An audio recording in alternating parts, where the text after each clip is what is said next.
কবির ভাষায়, ফোটে যে ফুল আধার রাতে, ঝরে দোলায় ভোরবেলাতে। আমাদের এই জীবনটাও কি সেই ফুলের মতো ক্ষণস্থায়ী নয়? অথচ এই নশ্বর জগতেই আমরা মায়ার জালে জড়িয়ে অমরত্বের স্বপ্ন দেখি। আজ সময় হয়েছে সেই পরম সত্যকে চিনে নেওয়ার। নমস্কার, কৃষ্ণা টক্স বাংলা চ্যানেলে আপনাদের পরম শ্রদ্ধার সাথে স্বাগত জানাই। আজ আমরা এক গভীর জীবনদর্শনের মুখোমুখি দাঁড়িয়েছি। আমরা যা কিছুকে নিজের বলে আঁকড়ে ধরি, যা কিছু অর্জনের নেশায় দিন রাত ছুটে চলি, তার প্রকৃত স্থায়িত্ব আসলে কতটুকু? আজকের ভাবনা, ফোটে যে ফুল আধার রাতে, ঝড়ে ধুলায় ভোরবেলাতে। রজনীগন্ধার জীবন ও জাগতিক অনিত্যতা। কবির ভাষায় এক পরম সত্য আমাদের কানে ধ্বনিত হয়, ফোটে যে ফুল আধার রাতে, ঝরে দোলায় ভোরবেলাতে। গভীর রাতে যখন একটি রজনীগন্ধা ফোটে, তখন তার সৌরভে চারপাশ ম করে। কিন্তু সেই সৌন্দর্যের আয়ু কতক্ষণ? ভোরের প্রথম আলো ফুটতে না ফুটতেই মৃদু হাওয়ায় সে টুপ করে মাটির বুকে ঝরে পড়ে। আমাদের এই মানব জীবনও কি সেই ক্ষণস্থায়ী ফুলের মতো নয়? আমরা অহংকার করি আমাদের রূপ নিয়ে, গর্ব করি আমাদের ধন সম্পদ নিয়ে, কিন্তু মহাকালের চক্রে আমরা সবাই সেই রাতের ফোটা ফুলের মতোই নশ্বর, যা কাল প্রভাতে বিলীন হয়ে যাবে। মায়ার আবরণে অমরত্বের অলীক স্বপ্ন। বিস্ময়কর বিষয় হলো, এই চরম সত্যটি আমাদের চোখের সামনে প্রতিদিন ঘটে চললেও আমরা মায়ার জালে এমনভাবে জড়িয়ে থাকি যে নিজেকে অমর বলে ভাবতে শুরু করি। আমরা ভাবি এই বাড়ি, এই গাড়ি, এই সম্পর্কগুলো চিরকাল আমাদের সাথেই থাকবে। এই মাই আমাদের অন্ধ করে রাখে। আমরা ভুলে যাই যে এই পৃথিবী একটি সরাইখানা মাত্র, যেখানে আমরা কেবল কিছুদিনের অতিথি। অথচ এই নশ্বর জগতেই আমরা অবিনশ্বর হওয়ার স্বপ্ন দেখি এবং পরিণামে কেবল দুঃখই সঞ্চয় করি। দুঃখালয়ম অশাশ্বতম, গীতার অমোঘ বাণী। শ্রীমদ্ভগবদ্গীতায় পরমেশ্বর ভগবান শ্রীকৃষ্ণ অর্জুনকে লক্ষ্য করে আমাদের সবার উদ্দেশ্যে বলেছেন যে এই জগৎ দুঃখালয়ম অশাশ্বতম। অর্থাৎ এই জগৎ কেবল দুঃখের আধার নয়, এটি অনিত্য বা অস্থায়ী। শ্রীকৃষ্ণ আমাদের মনে করিয়ে দিয়েছেন যে শরীর নাশ হলেও আত্মা অবিনশ্বর, কিন্তু আমরা বারবার এই নশ্বর শরীরের মায় পড়ে প্রকৃত সত্যকে ভুলে যাই। যাকে আমরা আজ পরম মমতায় জড়িয়ে ধরছি, কালের করাল গ্রাসে আগামীকাল হয়তো তার অস্তিত্বের কোনো চিহ্নই অবশিষ্ট থাকবে না। আত্মার তৃষ্ণা ও ভ্রান্ত অনুসন্ধান। আমাদের মনে প্রশ্ন জাগতে পারে, আমরা যদি জানি যে একদিন সব ছেড়ে চলে যেতে হবে, তবে কেন আমাদের মন বারবার এই নশ্বর জিনিসের প্রতি আকৃষ্ট হয়? আসলে আমাদের ভেতরে থাকা আত্মা সবসময় এমন কিছু খুঁজে চলে যা শাশ্বত, যা কখনো শেষ হবে না। কিন্তু আমরা ভুলবশত সেই অবিনশ্বরতাকে খুঁজি আমাদের স্থাবর অস্থাবর সম্পত্তির মাঝে বা পার্থিব সম্পর্কের মাঝে। আত্মার এই অতৃপ্তি প্রমাণ করে যে সে মায়ার বন্ধন নয়, বরং পরমাত্মার সান্নিধ্য পেতে চায়। ফুলের শিক্ষা ও নিঃশব্দ আত্মসমর্পণ। ভোরের স্নিগ্ধ আলোয় যখন ফুলটি ঝরে যায়, তখন কি সে কোনো হাহাকার করে? না, সে তার পূর্ণ বিকশিত রূপ ও সুগন্ধ দিয়ে বিশ্বচরাচরকে আনন্দ দেওয়ার পর শান্তভাবে নিজেকে প্রকৃতির চরণে সঁপে দেয়। প্রকৃতির এই বিধান সে মাথা পেতে নেয়। একজন প্রকৃত কৃষ্ণভক্তের জীবনও ঠিক এমনই হওয়া উচিত। আমাদের জীবন কত বড় বা কত বছরের, তা দিয়ে জীবনের সার্থকতা বিচার হয় না, বরং আমরা শ্রীকৃষ্ণের চরণে নিজেকে কতটা নিবেদন করতে পারলাম এবং জগতের কল্যাণে কতটা ভক্তির সুগন্ধ ছড়িয়ে গেলাম, সেটাই প্রকৃত পাথেয়। অহংকারের বিনাশ ও ভক্তির আলোক। আমাদের সমস্ত অশান্তির মূলে রয়েছে আমি এবং আমার এই দুটি শব্দ। যখন আমরা ভাবি যে আমি কর্তা, তখনই অহংকার আমাদের গ্রাস করে। কিন্তু যখন আমরা ফুলের মতো ভাবতে শিখি যে আমার এই রূপ, এই গুণ সবই ভগবানের দেওয়া এবং শেষবেলায় তার চরণেই আমার আশ্রয়, তখনই হৃদয়ে এক অদ্ভুত প্রশান্তি নেমে আসে। ভক্তের কোনো ভয় থাকে না, কারণ সে জানে যে সে তার হাতের যন্ত্র মাত্র। এই সমর্পণই হলো ভক্তিপথের প্রথম সোপান। শাশ্বত শান্তির সন্ধানে পরমাত্মার সাথে যোগ। আধার রাতে ফোটা ফুলের মতো আমাদের এই অমূল্য জীবনকে কেবল ভোগ বিলাসে আর বৃথা দুশ্চিন্তায় অপচয় করবেন না। সময়ের নিষ্ঠুরতা ও চেতনার জাগরণ। আমরা ভাবি সময় বয়ে যাচ্ছে, কিন্তু আসলে সময় স্থির, বয়ে যাচ্ছি আমরাই। যেমন নদীর তীরে দাঁড়িয়ে থাকলে মনে হয় জল সরে যাচ্ছে, তেমনি জীবনের তীরে দাঁড়িয়ে আমরা আমাদের আয়ু শেষ হতে দেখি। প্রতিটি নিঃশ্বাস যা আমরা গ্রহণ করছি, তা আমাদের মৃত্যুর এক ধাপ কাছে নিয়ে যাচ্ছে। ঝরে পড়া ফুলটি আমাদের শেখায় যে সময়ের অপচয় করা মানে নিজের আত্মার ক্ষতি করা। তাই প্রতিটি মুহূর্তকে ভগবানের সেবায় নিয়োজিত করাই হলো বুদ্ধিমানের কাজ। বৈরাগ্য ও আসক্তির ব্যবধান। অনেকে মনে করেন বৈরাগ্য মানে সংসার ত্যাগ করে অরণ্যে চলে যাওয়া, কিন্তু প্রকৃত বৈরাগ্য হলো হৃদয়ের আসক্তি ত্যাগ করা। যেমন পদ্মফুল জলে থেকেও জল দ্বারা সিক্ত হয় না, তেমনি আমাদেরও এই সংসারে থাকতে হবে, কিন্তু সংসারের মায়া যেন আমাদের আত্মাকে ভিজিয়ে না দেয়। যখন আমরা বুঝতে পারি যে এই জগৎ কেবল একটি যাত্রাপথ, তখন আমাদের আসক্তি কমে যায় এবং আমরা কেবল সেই পরমেশ্বরের দিকেই ধাবিত হই। ইন্দ্রিয়ের চপলতা ও মনের নিয়ন্ত্রণ। আমাদের এই শরীর একটি রথের মতো, যেখানে ইন্দ্রিয়গুলো হলো ঘোড়া। যদি এই ঘোড়াগুলোকে সঠিক দিশা না দেওয়া হয়, তবে তারা আমাদের ধ্বংসের দিকে নিয়ে যাবে। শ্রীকৃষ্ণ গীতায় মনকে জয় করার কথা বলেছেন। ঝরে যাওয়া ফুলটি যেমন কোনো অভিযোগ ছাড়াই নিজের অস্তিত্ব বিলীন করে দেয়, আমাদের মনকেও তেমনি সংযত করে শ্রীকৃষ্ণের চরণে স্থির করতে হবে। মনের এই স্থিরতাই আমাদের পরম শান্তির ঠিকানায় পৌঁছে দেবে। জাগতিক দুঃখ ও ভগবানের কৃপা। কখনো কখনো জীবনে আসা বড় আঘাত বা দুঃখ আসলে ভগবানের কৃপারই একটি রূপ। যখন আমাদের প্রিয় কেউ চলে যায় বা কোনো বড় ক্ষতি হয়, তখন আমাদের মোহভঙ্গ ঘটে। আমরা বুঝতে পারি যে এই জগৎ কত নশ্বর। সেই মুহূর্তেই আমরা অন্তর থেকে কৃষ্ণকে ডাকি। তাই দুঃখকে ভয় পাবেন না, বরং একে একটি সুযোগ হিসেবে গ্রহণ করুন, যাতে আপনি এই মায়ার জগৎ থেকে দৃষ্টি সরিয়ে সত্যের দিকে তাকাতে পারেন। সেবাব্রত ও নিঃস্বার্থ জীবন। ফুলের সার্থকতা কেবল তার সৌন্দর্যে নয়, তার সুগন্ধে যা অন্যকে আনন্দ দেয়। আমাদের জীবনের সার্থকতাও কেবল নিজেদের সুখের মাঝে সীমাবদ্ধ নয়। আমরা যদি অন্যের মুখে হাসি ফোটাতে পারি এবং প্রতিটি জীবের মধ্যে পরমাত্মার দর্শন করতে পারি, তবেই আমাদের জীবন ধন্য। শ্রীকৃষ্ণ বলেছেন, যে সমস্ত জীবের সেবা করে, সে আসলে তারই সেবা করে। এই নিঃস্বার্থ সেবাই হলো ভক্তির উচ্চতর সোপান। বিশ্বাসের শক্তি ও সংশয়ের বিনাশ। আমাদের আধ্যাত্মিক পথে সবথেকে বড় বাধা হলো সংশয়। ভগবান কি আছেন? তিনি কি আমার ডাক শুনছেন? এই প্রশ্নগুলো আমাদের পিছিয়ে দেয়। কিন্তু বিশ্বাস হলো সেই শিকল যা আমাদের ভগবানের সাথে যুক্ত রাখে। যেমন ভোরের ফুল জানে না আগামীকাল সে কোথায় থাকবে, কিন্তু সে তার বিশ্বাসের শক্তিতেই বিকশিত হয়। তেমনি আমাদেরও সম্পূর্ণ বিশ্বাস নিয়ে কৃষ্ণের শরণাগত হতে হবে, কারণ তিনি কখনোই তার ভক্তকে ত্যাগ করেন না। রূপান্তরের নামই মৃত্যু। মৃত্যুকে আমরা অন্তিম পরিণতি মনে করি, কিন্তু আসলে এটি একটি রূপান্তর মাত্র। যেমন বীজটি মাটিতে মিশে গিয়ে একটি বিশাল বৃক্ষের জন্ম দেয়, তেমনি এই নশ্বর দেহের বিনাশের মাধ্যমেই আত্মার নতুন যাত্রা শুরু হয়। কৃষ্ণ ভক্তের কাছে মৃত্যু হলো কৃষ্ণের সাথে মিলনের এক উৎসব। যখন আমরা এই ভয়ঙ্কর সত্যকে আনন্দের সাথে গ্রহণ করতে শিখি, তখন জগৎ আমাদের আর ভয় দেখাতে পারে না। নাম সংকীর্তনের মহিমা। মন যখন অস্থির থাকে, যখন মায়ার মেঘ আমাদের ঘিরে ধরে, তখন নাম সংকীর্তন হলো সেই ঝোড়ো হাওয়া যা সমস্ত মেঘ সরিয়ে দেয়। ভগবানের নামের মধ্যে অসীম শক্তি নিহিত আছে।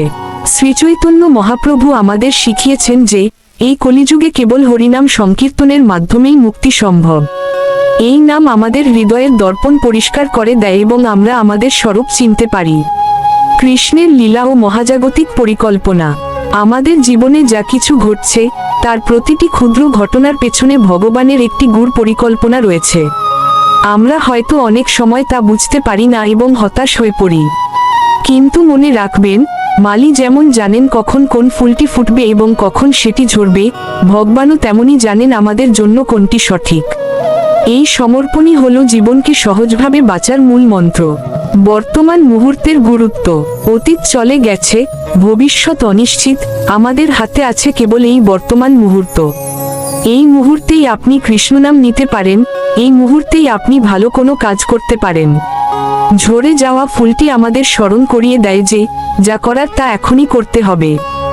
দেরি করবেন না, কারণ পরের মুহূর্তটি আমাদের ভাগ্যে থাকবে কি না তা কেউ জানে না। তাই আজই, এখনই নিজেকে সমর্পণ করুন। শ্রীমদ্ভগবদ্গীতার 2য় অধ্যায়ের 18 নম্বর শ্লোকে ভগবান বলেছেন, অন্তবন্ত ইমে দেহা নিত্যসোক্তা শরীরিন। অর্থাৎ, এই বিনাশী শরীরের ভেতরে যা বাস করে, সেই আত্মা অবিনশ্বর এবং অমেয়। আমরা যে শরীরকে এত যত্ন করি, সেই শরীরটি আসলে একটি আবরণের মতো। ঝরে যাওয়া ফুল যেমন মাটির সাথে মিশে যায়, আমাদের দেহ পঞ্চভূতে বিলীন হবেই।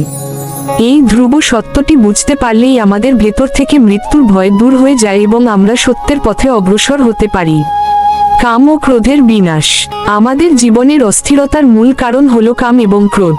গীতায় শ্রীকৃষ্ণ সতর্ক করেছেন যে অতিরিক্ত আসক্তি থেকেই কামনার জন্ম হয় এবং কামনা পূর্ণ না হলে ক্রোধের সৃষ্টি হয়। ঝরে যাওয়া ফুল আমাদের শেখায় যে কোনো কিছুতেই অতিরিক্ত আসক্তি রাখা উচিত নয়। যখন আমরা কোনো কিছুকে নিজের বলে দাবি করি তখনই আমরা দুঃখের জালে জড়িয়ে পড়ি। তাই আসক্তি ত্যাগ করে ভগবানে মনোনিবেশ করাই হলো প্রকৃত বুদ্ধিমানের কাজ। স্থিতপ্রজ্ঞ হওয়ার সাধনা। অর্জুন শ্রীকৃষ্ণকে জিজ্ঞেস করেছিলেন, স্থিতপ্রজ্ঞ বা স্থিরবুদ্ধি সম্পন্ন মানুষের লক্ষণ কি? ভগবান উত্তরে বললেন, যিনি সমস্ত জাগতিক কামনা বর্জন করে নিজের আত্মার মধ্যেই সন্তুষ্ট থাকেন তিনিই স্থিতপ্রজ্ঞ। ঝরে পড়া রজনীগন্ধার মতো আমাদেরও জীবনের উত্থান পতনে অবিচলিত থাকতে হবে।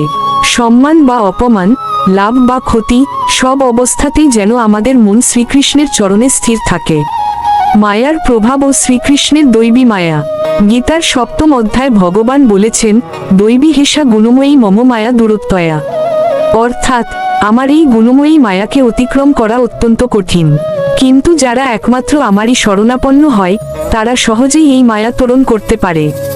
আমরা মায়ার বশবর্তী হয়ে ভাবি আমরাই সব করছি, কিন্তু আসলে আমরা প্রকৃতির গুণের দ্বারা পরিচালিত হচ্ছি। যখনই আমরা এই আমি ভাব ত্যাগ করে কৃষ্ণের কাছে সাহায্য চাই তখনই মায়ার পর্দা সরে যায়। যোগস্থ হয়ে কর্ম করার শিক্ষা। শ্রীকৃষ্ণ বলেছেন, যোগস্থ কুরু কর্মাণি সঙ্গম ত্যাগটা ধনঞ্জয়। অর্থাৎ হে ধনঞ্জয়, আসক্তি ত্যাগ করে এবং সিদ্ধি ও অসিদ্ধিতে সম্বুদ্ধি সম্পন্ন হয়ে যোগস্থ অবস্থায় স্বধর্ম পালন করো। ফুলের কাজ সুগন্ধ দেওয়া, সে ফলে আসক্ত হয় না। আমাদেরও উচিত আমাদের দায়িত্বগুলো পালন করা, কিন্তু তার ফলাফল শ্রীকৃষ্ণের হাতে ছেড়ে দেওয়া। যখন আমরা ফল প্রত্যাশা করি না তখনই আমাদের কর্ম ভক্তিযোগে রূপান্তরিত হয়। ঈশ্বর ও জীবের অভিন্ন সম্পর্ক। আমরা অনেক সময় একাকিত্ব অনুভব করি, কিন্তু ভগবান গীতায় আশ্বাস দিয়েছেন যে তিনি আমাদের হৃদয়েই বাস করেন। ঈশ্বর সর্বভূতানাং নির্দেশের্জুন তিষ্ঠতি। আমরা যখন কোনো ঝরে পড়া ফুল দেখি বা প্রকৃতির কোনো দৃশ্য দেখি তখন আমাদের অনুভব করা উচিত যে এর প্রতিটির পেছনে সেই পরমেশ্বরের অস্তিত্ব রয়েছে। তিনি আমাদের পরম সুহৃদ। আমরা যখন তাকে ভুলে দূরে চলে যাই তখনই আমরা অসহায় বোধ করি। তার সাথে সম্পর্ক পুনঃস্থাপন করাই হলো জীবনের লক্ষ্য। শ্রদ্ধাবান লভতে জ্ঞানব। ভগবান বলেছেন, যার শ্রদ্ধা আছে সেই জ্ঞান লাভ করে। এই আধ্যাত্মিক আলোচনা কেবল শোনার জন্য নয়, এটি হৃদয়ে ধারণ করার জন্য। ঝরে যাওয়া ফুলটি যখন মাটিতে পড়ে সে মাটিকেও উর্বর করে, তেমনি এই জ্ঞান যখন আমাদের হৃদয়ে পড়ে তখন আমাদের ভেতরের অশুভ প্রবৃত্তিগুলো দূর হয়ে যায়। ভক্তি ছাড়া জ্ঞান শুষ্ক, আর জ্ঞান ছাড়া ভক্তি অনেক সময় অন্ধ হতে পারে। তাই এই দুটির সমন্বয় প্রয়োজন। পরম ধাম ও আমাদের গন্তব্য। এই পৃথিবী আমাদের স্থায়ী বাসস্থান নয়। শ্রীকৃষ্ণ 15 নম্বর অধ্যায়ে একটি উল্টো অশ্বত্থ গাছের উদাহরণ দিয়ে এই জগতের অনিত্যতা বুঝিয়েছেন। তিনি বলেছেন তার পরম ধাম এমন এক জায়গা যেখানে গেলে আর ফিরে আসতে হয় না। ঝরে যাওয়া ফুল যেমন বৃক্ষ থেকে বিচ্ছিন্ন হয়, আমাদেরও একদিন এই নশ্বর পৃথিবী থেকে বিদায় নিতে হবে। লক্ষ্য থাকা উচিত যেন আমাদের শেষ গন্তব্য হয় শ্রীকৃষ্ণের সেই নিত্য আনন্দময় গোলকধাম। সর্বধর্মান পরিত্যজ্য, চরম প্রতিশ্রুতি। গীতার শেষ উপদেশে ভগবান তার সবথেকে গোপন ও গভীর কথাটি বলেছেন, সর্বধর্মান পরিত্যজ্য মামেকং শরণ বর্জ। সমস্ত জাগতিক কর্তব্য বা ধর্ম ত্যাগ করে কেবল আমার শরণাপন্ন হও, আমি তোমাকে সমস্ত পাপ থেকে মুক্ত করব। এটিই হলো পরম আশ্বাস। যখন আমরা বুঝতে পারি যে আমাদের নিজেদের কোনো শক্তি নেই এবং আমরা পুরোপুরি কৃষ্ণের ওপর নির্ভরশীল, তখনই আমাদের জীবনের ভার তিনি নিজে গ্রহণ করেন। ভক্তির রসে সিক্ত জীবন। আলোচনার শেষে আমাদের বুঝতে হবে যে জীবনটি একটি উপহার। ঝরে যাওয়ার আগে পর্যন্ত ফুলটি যেমন তার শ্রেষ্ঠ সুগন্ধ বিলিয়ে দেয়, আমাদেরও উচিত জীবনের শেষ দিন পর্যন্ত কৃষ্ণ ভক্তির রসে সিক্ত হয়ে থাকা। এই ভক্তি আমাদের হৃদয়ে এমন এক শান্তি এনে দেবে যা কোনো পার্থিব সম্পদ দিতে পারে না। তাই আসুন আমরা মায়ার ঘুম ভেঙে জেগে উঠি এবং শ্রীকৃষ্ণের নাম সংকীর্তনের মাধ্যমে আমাদের জীবনকে সার্থক করি। ভোরের বেলা তো হয়ে এলো বলে সময় থাকতেই নিজের আত্মাকে পরমাত্মার সাথে যুক্ত করার চেষ্টা করুন। যখন আপনি উপলব্ধি করবেন যে মৃত্যু কোনো করুণ সমাপ্তি নয়, বরং এটি হলো ভগবানের দিব্য ধামে ফিরে যাওয়ার একটি স্বর্ণদ্বার, সেদিন আপনার জীবনের সব ভয় ও অস্থিরতা কর্পূরের মতো উবে যাবে। শরণাগতি জীবনের পূর্ণতা। শ্রীকৃষ্ণ গীতায় অভয় দিয়ে বলেছেন, মামেকং শরণ বর্জ, অর্থাৎ একমাত্র আমারই শরণাপন্ন হও। এই ঐশ্বরিক শরণাগতিই হল মানুষের জীবনের শ্রেষ্ঠ প্রাপ্তি। ফুলের কাজ যেমন সুগন্ধ ছড়ানো, সূর্যের কাজ যেমন আলো দেওয়া, তেমনি মানুষের পরম ধর্ম হল ভগবানের সেবা করা। নিজেকে পুরোপুরি শ্রীকৃষ্ণের চরণে অর্পণ করলে পার্থিব কোনো বিচ্ছেদ বা কোনো ক্ষতি আমাদের বিচলিত করতে পারে না। প্রিয় দর্শক বন্ধুরা, আজকের এই আলোচনা যদি আপনাদের হৃদয় আধ্যাত্মিক চেতনার সামান্যতম উন্মেষ ঘটিয়ে থাকে, তবে সেটাই আমাদের প্রাপ্তি। আপনার মনের অনুভূতিগুলো কমেন্টে জানাতে ভুলবেন না। আমাদের এই কৃষ্ণের পথে যাত্রায় আপনিও সাথী হতে পারেন চ্যানেলটি লাইক ও সাবস্ক্রাইব করে।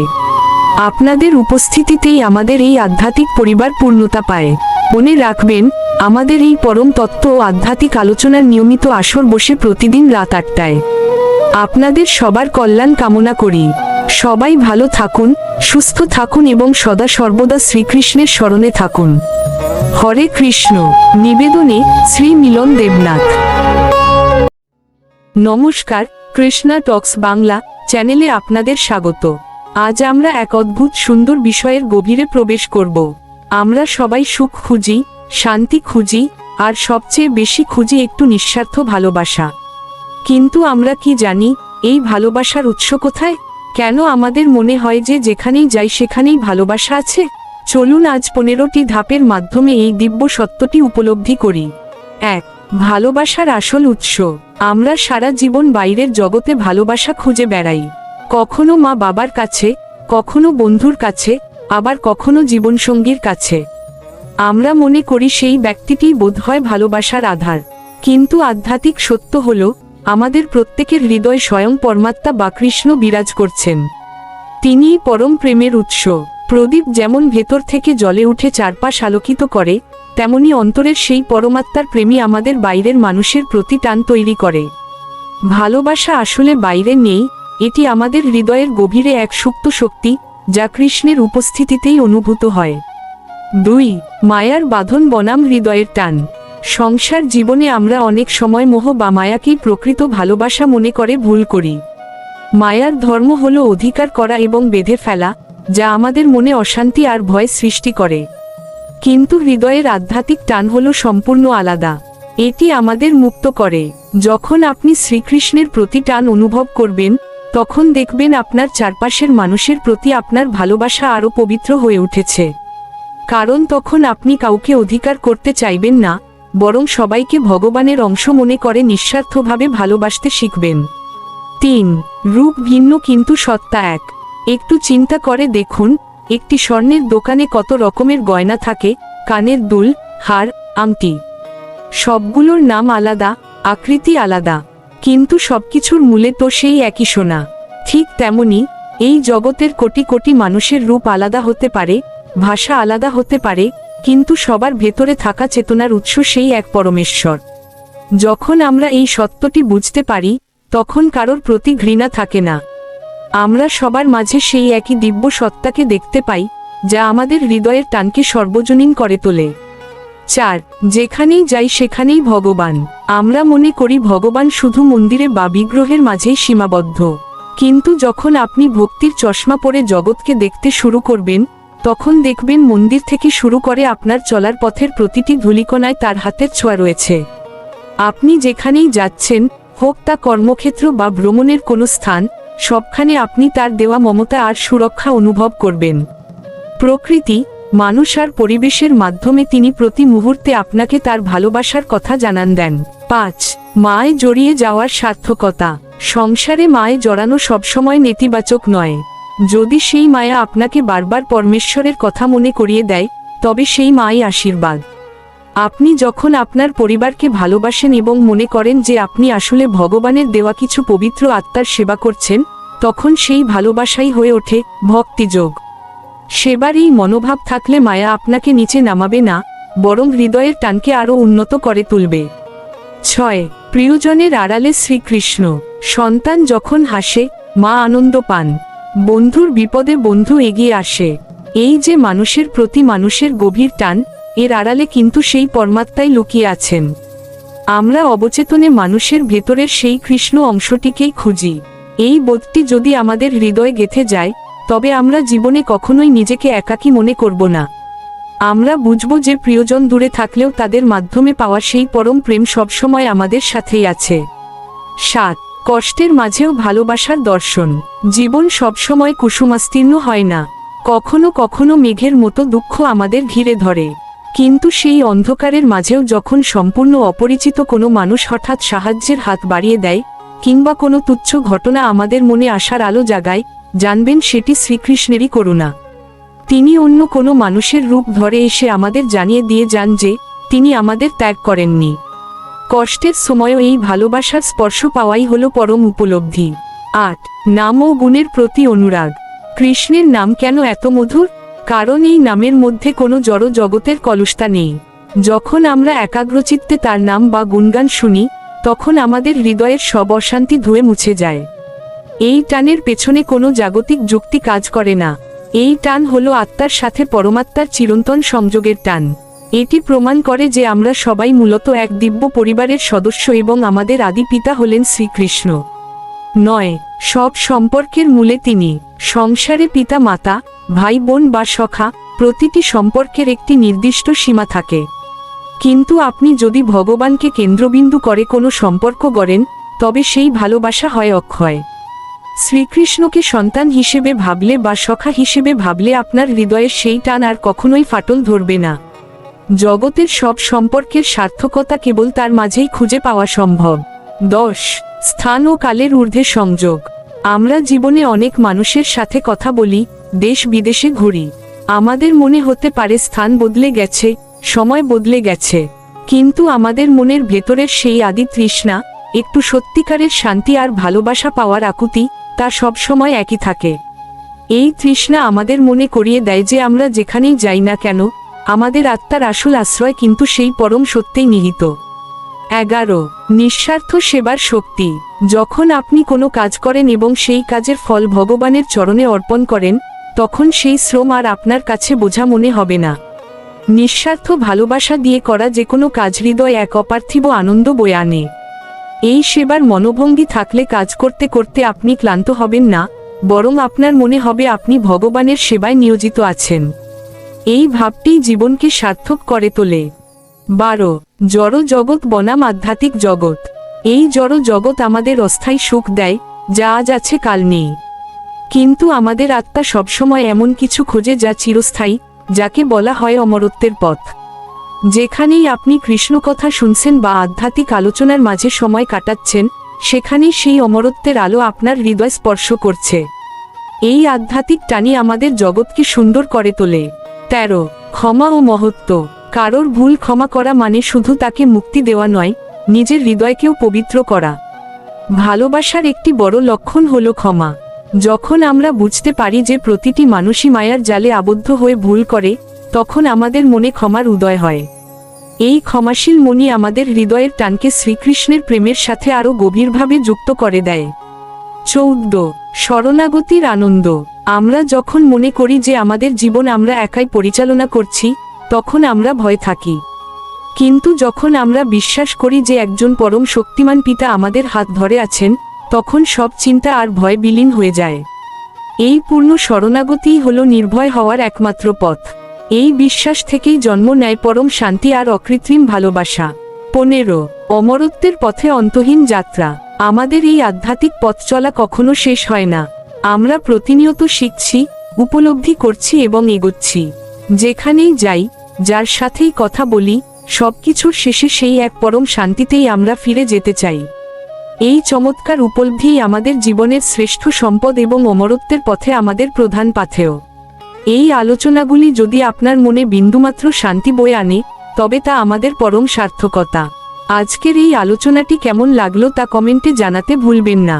প্রতিদিন রাত 8টায় আমাদের মূল ধর্মীয় আলোচনা শুনতে ভুলবেন না। সাবস্ক্রাইব করে আপনার প্রিয়জনদের সাথে এই দিব্য জ্ঞান ভাগ করে নিন। নিবেদনে শ্রী মিলন দেবনাথ। হরে কৃষ্ণ।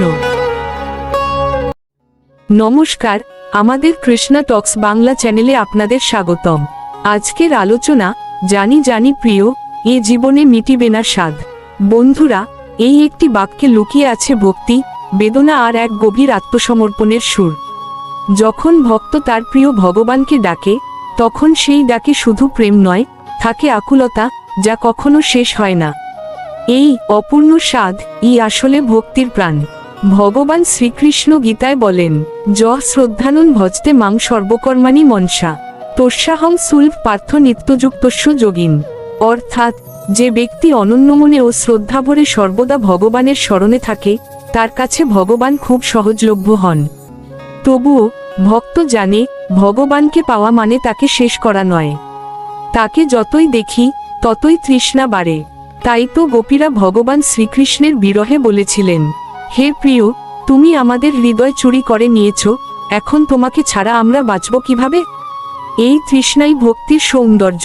শ্রীমদ্ভাগবতে বলা হয়েছে, স্বনৈষ্ঠিক ভক্তিরত পুরুষ পরমগতিম ন প্রায়নৈকতামেতি মাইং মোহিত পুমান। অর্থাৎ, যে ব্যক্তি দৃঢ়ভাবে ভগবানের ভক্তিতে নিবেদিত থাকে, সে প্রকৃত পরমগতি লাভ করে।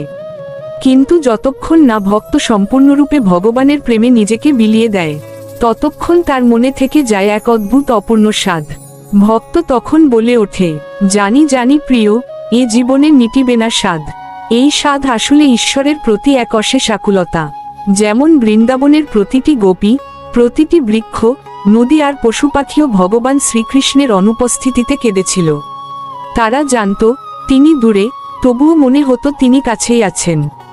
এই বেদনার মধ্য দিয়েই তো তাকে অনুভব করা যায়। রামায়ণে সীতাদেবীর বেদনাও ছিল তেমনি।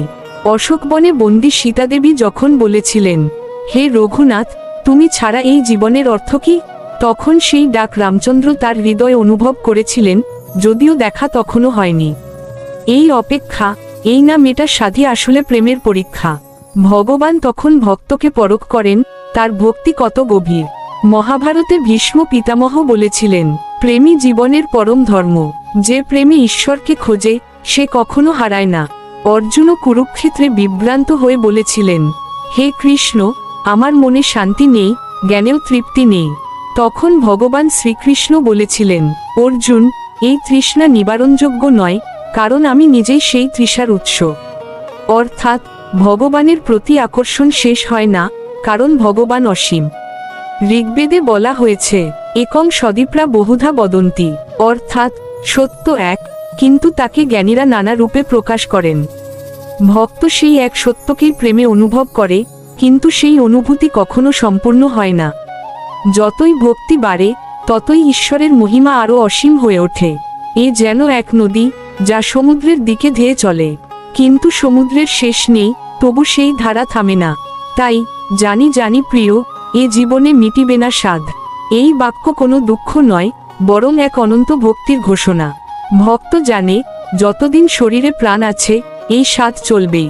ভগবানকে যত পাই, তত আরও চাই, কারণ তিনি সীমাহীন, তার প্রেমও সীমাহীন। এই অপূর্ণ স্বাদী ভক্তির প্রাণ। এই অসম্পূর্ণ চাওয়াই ভক্তিকে জীবন্ত রাখে। যে ভক্ত বলে, হে প্রিয় ভগবান শ্রীকৃষ্ণ, তোমায় পেয়েও তৃষ্ণা মেটে না, সেই আসলে সত্যিকারের ভক্ত। তাই বন্ধুরা, জীবনে যদি প্রকৃত তৃপ্তি খুঁজে পেতে চাও, তবে ঈশ্বরের প্রেমে তৃষ্ণার্ত হও। এই তৃষ্ণাই ভক্তির সৌন্দর্য। এই না মেটা সাধী আমাদের ঈশ্বরের কাছাকাছি নিয়ে যায়। ভগবান শ্রীকৃষ্ণ আমাদের হৃদয়ে সেই প্রেমের স্বাদ জাগিয়ে তুলুন, যাতে আমরা প্রতিদিন তার নাম স্মরণে বলি, জানি জানি প্রিয়, এ জীবনে মিটিবে না স্বাদ। তাই প্রতিদিনের শত ব্যস্ততার মাঝেও যদি আমরা কয়েক মুহূর্ত হরে কৃষ্ণ মহামন্ত্র যে কোন অবস্থাতেই জপ করতে পারি, তবে ভগবানকে না পাওয়ার যে অপূর্ণ আকাঙ্ক্ষা বা স্বাদ, সেটা কিছুটা হলেও মিটতে থাকবে। প্রতিদিন বেলা 11টা এবং রাত 8টায় মজার মজার ভিডিও শুনতে একদম ভুলবেন না। আর লাইক, কমেন্ট এবং সাবস্ক্রাইবের কথা আর কি বলবো। সবাই ভালো থাকবেন। হরে কৃষ্ণ।